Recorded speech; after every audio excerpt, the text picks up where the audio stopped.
నమస్కారం. వనవానికి స్వాగతం. ఈరోజు వార్తలలోని ముఖ్యాంశాలు. గొల్లల మామిడాడ బిక్కవోలు ప్రధాన రహదారిపై వేంచేసియున్న శ్రీ వారాహి అమ్మవారి గుప్త నవరాత్రి ఉత్సవాలు శుక్రవారం అత్యంత భక్తిశ్రద్ధలతో ముగిశాయి. ఉత్సవాల్లో భాగంగా 10వ రోజైన దశమి సందర్భంగా అమ్మవారు వజ్రవారాహి రూపంలో భక్తులకు దివ్యమంగళ దర్శనమిచ్చారు. గుప్త నవరాత్రుల ముగింపును పురస్కరించుకుని ఆలయానికి భక్తులు భారీ సంఖ్యలో తరలివచ్చారు. మేళతాళాలు, మంగళవాయిద్యాల నడుమ అమ్మవారి రథోత్సవం అంగరంగ వైభవంగా ప్రారంభమైంది. గ్రామోత్సవంలో వారాహి అమ్మవారి నామస్మరణలతో వీధులన్నీ మారుమోగాయి. గ్రామ పురవీధుల్లో భక్తులు ఇళ్లముందు పసుపునీళ్లు చల్లి మంగళహారతులతో అమ్మవారికి స్వాగతం పలికారు. కానుకలు, ముడుపులు సమర్పించి మొక్కుబడులు తీర్చుకున్నారు.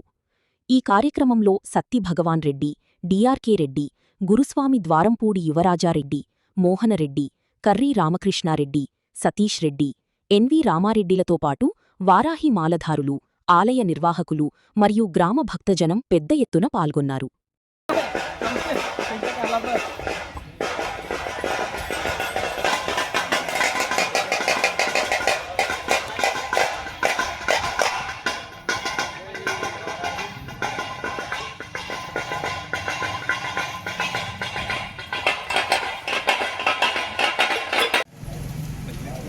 జై వారాహి.